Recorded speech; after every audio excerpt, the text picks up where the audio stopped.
सभी को नमस्कार। देखिए स्टूडेंट्स, आज हमारा टॉपिक रहेगा टेंसेस। जैसा कि आपको पता है आज 4 मई है, तो आज हमारा टॉपिक रहेगा टेंसेस। देखिए टेंसेस को हम हिंदी में कहते हैं काल। काल का मतलब होता है समय, यानी जो समय के बारे में बताई। इसका सीधा सीधा मतलब ये है कि जो टेंसेस होते हैं उनका मेन कार्य यही होता है कि कोई भी जो कार्य होता है वो किस समय में हो, यानी इस समय के बारे में बताते हैं कौन सा कार्य किस समय में होता है। अगर हम परिभाषा की बात करें, डेफिनेशन की बात करें, तो वो कुछ इस प्रकार है। Tense is the form of the verb which shows time of an action in the sentence. यानी कि टेंस क्रिया का वह रूप है जो वाक्य में किसी काम के होने के समय के बारे में बताता है। मतलब इसको ध्यान से समझेंगे। Tense is the form of the verb, यानी जो टेंस है वर्ब का वह रूप है, यानी टेंस का एक वर्ब का ही रूप है, वर्ब क्रिया। विच शोज, जो दिखाता है, टाइम ऑफ एन एक्शन, यानी समय के बारे में बताता है। ऑफ एन एक्शन, एक्शन का मतलब कार्य या काम, यानी किसी कार्य के समय के बारे में बताता है। इन द सेंटेंस, यानी वाक्य के अंदर। अब हम एग्जाम्पल लेते हैं, उससे समझते हैं। देखिए एग्जाम्पल हैं, जैसे आपके पास राम दिल्ली जाएगा। इससे हमें पता चलता है कि जो राम है वो दिल्ली जाएगा। वो कल भी जा सकता है, वो परसों भी जाएगा, यानी कि ये इन फ्यूचर में ये कार्य होएगा, यानी कि ये काम है जो फ्यूचर में होएगा। तो हमें पता चलता है कि राम अभी दिल्ली नहीं गया है, राम आगे आने वाले समय में दिल्ली जाएगा। आगे हम एग्जाम्पल लेते हैं। अकबर एक राजा था। अब यहाँ था से क्या पता चल रहा है, यानी कि कोई राजा था अकबर, वो पास्ट में था, अब तो नहीं है। तो इस था से में ये पता चलता है कि ये कहाँ था, ये पास्ट में था, भूतकाल में था। तो ये सेंटेंस पास्ट में है और ये आपका फ्यूचर में। ये किससे पता चल रहा है? टेंस से ही हमें पता चलेगा कि ये फ्यूचर है और ये पास्ट है। हम पढ़ रहे हैं। We are studying, we are studying, हम पढ़ रहे हैं।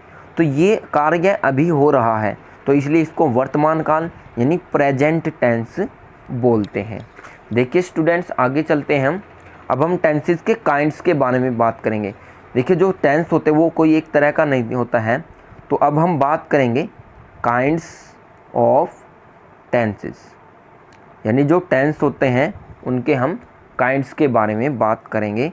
जो आपके टेंसेस होते हैं वो कितने प्रकार के होते हैं।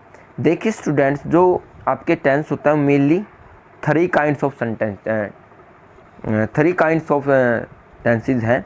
वैसे तो मेनली 2 होते हैं। अगर आपसे कोई पूछने लगे मेन टेंसेस कितने होते हैं, 2 होते हैं।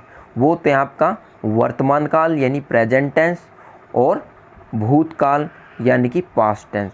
फ्यूचर की हम सिर्फ कल्पना करते हैं, क्योंकि फ्यूचर का किसी को कुछ नहीं पता, लेकिन हम फ्यूचर की सिर्फ कल्पना करते हैं, भविष्य काल की हम कल्पना करते हैं।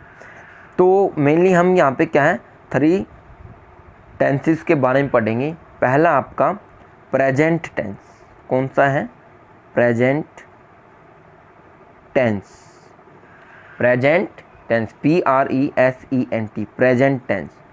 दूसरा है आपका past tense, PAST, past tense. और लास्ट वन है आपका थर्ड फ्यूचर टेंस। कौन सा है? Future tense, FUTURE, future tense.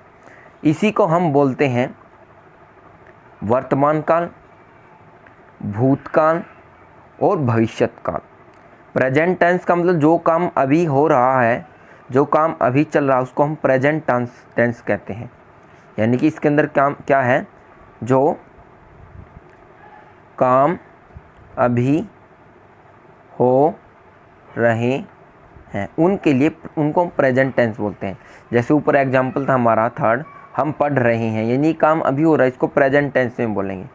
जो काम हो चुका है उसको हम पास्ट में, जैसे राम एक राजा था, राम दिल्ली गया, यानी जो काम हो चुका उसको पास्ट टेंस में ऐड करेंगे। फ्यूचर, जो आने वाले भविष्य में होने वाला है उसको हम क्या कहते हैं, फ्यूचर टेंस में कहते हैं। जैसे हम दिल्ली जाएंगे, हम दिल्ली जाएंगे, यानी कि जो काम अभी निकट भविष्य में, नियर फ्यूचर में होने वाला है उसके लिए हम क्या है, फ्यूचर टेंस का प्रयोग करते हैं, उसको फ्यूचर टेंस में ऐड करते हैं। देखिए स्टूडेंट्स, अब जो ये आपके टेंसेज हैं इनके चार चार पार्ट हैं। अगर आप ध्यान से देखोगे तो इनके क्या हैं, चार चार पार्ट हैं। हमें कहेंगे ईच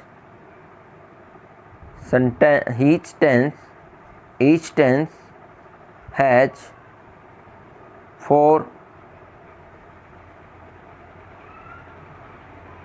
काइंड्स ऑफ टेंसेज, यानी हर एक के क्या है 4 काइंड्स होते हैं। हर एक टेंसेज के क्या है चार चार पार्ट होते हैं, वो आपको देखने हैं इसमें। अब देखो वो कौन कौन से होते हैं। फर्स्ट में तो होता है स्टूडेंट्स जैसे सिंपल, कौन सा होता है, सिंपल। और ये कह सकते हैं हम इसको इंडेफिनेट भी कहते हैं। क्या कहते हैं, इंडेफिनेट भी कहते हैं। सिंपल यानी साधारण, इंडेफिनेट का मतलब क्या होता है, अनिश्चित, जो पक्का न हो। जैसे हम कहते हैं कि पक्का नहीं है आज बारिश आएगी या नहीं, यानी कि अनिश्चित है, इंडेफिनेट है। दूसरा है आपका पास्ट, पास्ट नहीं है इसमें। दूसरा है आपका continuous, news, NUOUS, CONTINUOUS, continuous, या इसको क्या कह सकते हैं आप, प्रोग्रेसिव। और तीसरा है आपका परफेक्ट, PERFECT, परफेक्ट। और चौथा है आपका परफेक्ट कॉन्टिन्यूअस।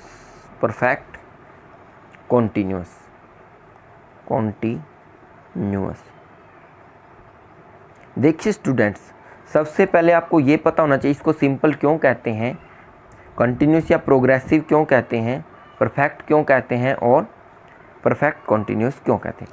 देखिए इसको सिंपल इसलिए कहते हैं क्योंकि सबसे पहले आप ऊपर देख लीजिए, ये चार चार पार्ट है। जैसे हम इसको पढ़ेंगे, जैसे हम प्रेजेंट टेंस करेंगे तो इसको हम पहला जो टेंस होएगा आपका वो होएगा प्रेजेंट सिंपल, या इसको कह सकते हैं प्रेजेंट इंडेफिनिट। फिर दूसरा होएगा प्रेजेंट कंटिन्यूस या प्रोग्रेसिव। तीसरा आएगा प्रेजेंट परफेक्ट। चौथा आएगा प्रेजेंट परफेक्ट। इसी तरह से बाकी दो को भी ऐसे ही करेंगे, past simple, past continuous, past perfect, past perfect continuous. इसी तरह से फ्यूचर का future simple, future continuous, future perfect और फ्यूचर परफेक्ट कंटिन्यूस। तो इस तरह से आपके चार ये 12 सेंटेंसेज हो जाते हैं टेंसेज। तो अब हम बात करते हैं इनको हम सिंपल या कंटिन्यूस क्यों कहते हैं। सिंपल का मतलब इसमें सिंपल स्टेटमेंट होती है और जनरल सी बात होती है, इसलिए इसको क्या है सिंपल कहते हैं, साधारण। इंडेफिनिट अनिश्चित क्यों कहते हैं, क्योंकि इसके अंदर क्या होता है, कोई भी कार्य निश्चित नहीं होता है।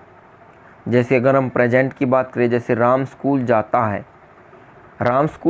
अब ये तो नहीं पता राम स्कूल चला गया है या जाएगा या जा चुका है, तो इसलिए इसमें जो काम है वो अनिश्चित है, पक्का नहीं पता, इसलिए इसको इंडेफिनिट कहते हैं।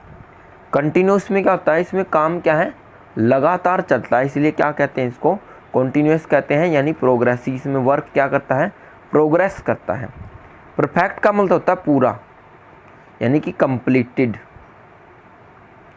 यानी इसमें जो काम होता है वो पूरा हो जाता है, इसलिए इसको परफेक्ट बोलते हैं।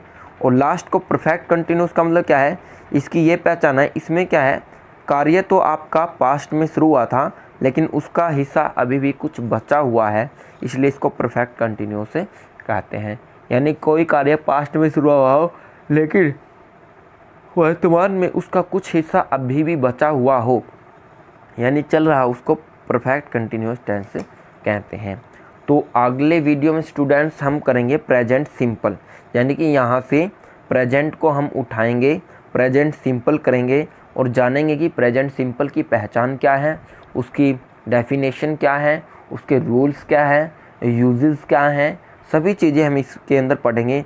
देखिए स्टूडेंट्स, अगर आपको टेंसेस आ जाते हैं तो ये आपके लिए बहुत अच्छे हैं, और आगे जब तक आप इंग्लिश के अटैच में रहोगे, टेंसेस आप करते रहोगे। बच्चे बड़े बड़े हो जाते हैं, उनको टेंसेस नहीं आते हैं, 12th कर लेते हैं, BA कर लेते हैं और फिर भी उनको टेंसेस नहीं आते। उनका रीज़न यही होता है कि उनको अच्छे से समझाया नहीं जाता है, जिस तरह से हम समझा रहे हैं यहाँ पे। तो आपको हम वादा करते हैं कि अगले जो टेंस आएगा आपका फर्स्ट प्रेजेंट सिंपल टेंस, उसको अच्छे से समझाएंगे। आशा है कि आपको ये भी समझ में आया होगा और आपको अच्छे से पढ़ना है और अगली वीडियो का इंतज़ार करना है। अगर आप अगली वीडियो देखना चाहते हैं तो आप चैनल को सब्सक्राइब करेंगे, बेल आइकन दबाएंगे। अगर आपको वीडियो अच्छा लगता है तो लाइक करें, अगर वीडियो नहीं अच्छा लगता है तो डिसलाइक करें, और डिसलाइक करने के बाद कमेंट ज़रूर करें।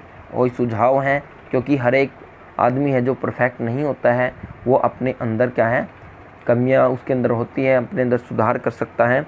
तो आप क्या है जल्दी से फटाफट इसका स्क्रीनशॉट भी ले सकते हैं। अगर आपको स्क्रीनशॉट लेना है तो आप अच्छे से क्या है इसका स्क्रीनशॉट भी ले सकते हैं, और जो बच्चे स्कूल में पढ़ते हैं उनके लिए काफ़ी इम्पोर्टेंट है। और जिनको इंग्लिश बिल्कुल नहीं आती, क्योंकि हरियाणा में इंग्लिश की प्रॉब्लम ज़्यादा है, जिनको इंग्लिश नहीं आती है वो बेसिकली टेंसेस से स्टार्ट कर सकते हैं। और हम ज़रूरी नहीं है कि टेंस ही करवाएंगे, हम 1 बाय 1 करवाएंगे, क्योंकि टेंस काफ़ी लंबा टॉपिक है।